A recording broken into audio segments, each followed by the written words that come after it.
Is the Ale and Compass haunted by the ghost of Captain Grill from the past? Or is it just guests mad that they paid for overpriced dinner rolls with underwhelming spreads?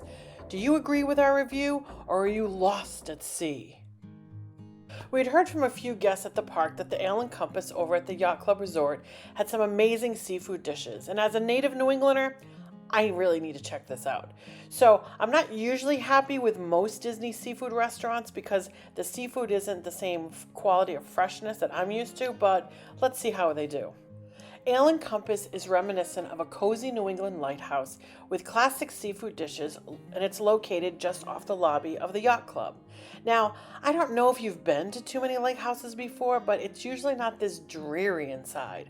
I mean, this restaurant's interior is very gloomy and gray and almost eerie. I mean, could the prior Captain Grill be haunting this place? I don't know for sure, but it sure felt like someone was watching me. I'd forgotten that in the yacht club, this restaurant borders their main walking area from the lobby to the rooms. So if you have what's considered an outside seat, you actually border this main pathway and it can get pretty noisy. You can actually see how dark it is in the main restaurant to how bright it is out here in the pathway. It's just a good thing to know when you're going to be seated in this restaurant. Okay, this could just be me being dorky, but I really liked this plate. I really liked that it looked like the sea. It also looked like the sky full of stars that you would see if you were out at night at a lighthouse, and I just wanted to share it. So I thought it was cool. Okay, so when you first look at it, it's like all very grayscale and bizarre, but then after a while, you look and you can see it's kind of like an industrial, steampunk. I mean, look at the light fixtures and stuff. It's like an industrial steampunk type of look, like the railings and things like that. So inside it's very grayscale, very kind of deep and dark, black seats, dark tables. But I think it's just going more for that industrial look. Very interesting.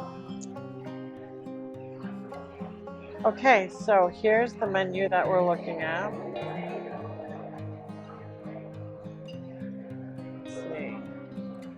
Buffalo cauliflower, blue crab bisque, the rolls and spread, the garlic shrimp for starters. You've got the Ale and Compass salad, the market vegetable flatbread, the Chipotle barbecue chicken flatbread. I think we might go for that.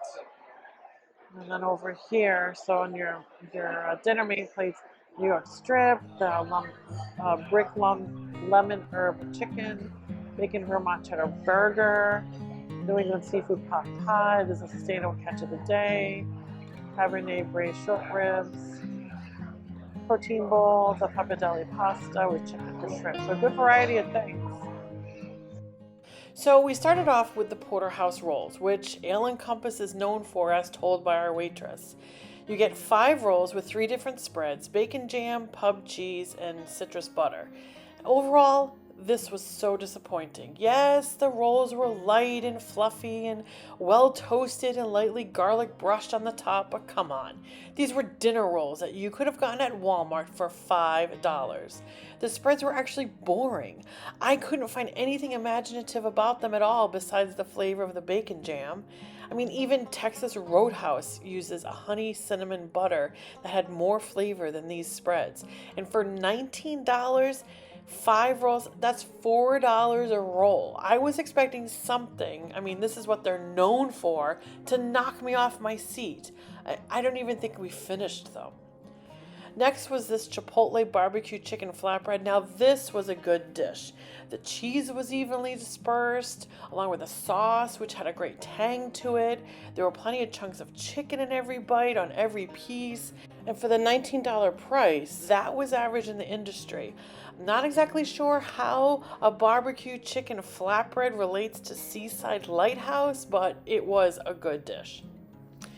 Now, I was very leery about the New England seafood pot pie, which promised scallops, crabs, shrimp, but it definitely delivered. The crust was flaky, it kept the mixture contained so that when you were down to the bottom, you could actually use the bread to scoop up the liquid. The seafood was fresh, big scallops, shrimp pieces. I mean, it really clam chowder quality to it, but kind of modernized in this flaky bread bowl. I wasn't crazy about the $30 price tag, I'll tell you. $24 would have been reasonable given the size of this dish, but overall, it was delightful. Now, Megan got a grilled mahi-mahi special with butternut squash and an arugula and Brussels sprout salad with a pesto sauce. She said the fish was cooked perfectly. The seasoning and the sauce really complemented the fish well, but we did not love the $35 price tag given the size of her fish. I mean, I think $28 would have been reasonable. My final thoughts on Ale and Compass, well, the seafood dishes were very good. I definitely go back for that seafood pot pie in a second. Yes, I know $30 for that dish was steep, and it's probably reasonable for Disney, but it was a bit high for me. And I swear, I've had that same dish at Epcot during the festivals for $5 in a small little bowl, but who's to say it wasn't the same? I mean, Megan really liked her mahi-mahi dish, and it was cooked well, but she didn't say there was something she would go back for. I would definitely pass on the porterhouse rolls. I know we enjoyed the spreads a bit, but for $19, I expected something more than Hawaiian dinner rolls that, again, you can get at Walmart for $5 and brush a little garlic butter on the tops. The Chipotle barbecue flatbread was good, maybe a bit too much cheese, and they could have cut up the onions and banana peppers a little bit better, but the $12 price was an average price you can get at an Applebee's, so I would definitely go back for that.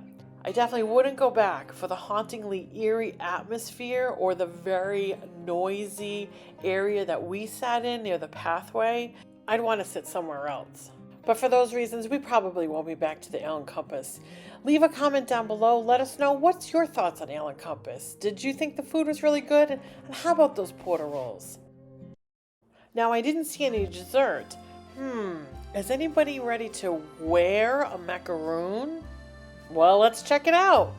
Jump to our next video to find out why Stitch is holding this macaroon and not eating it. What?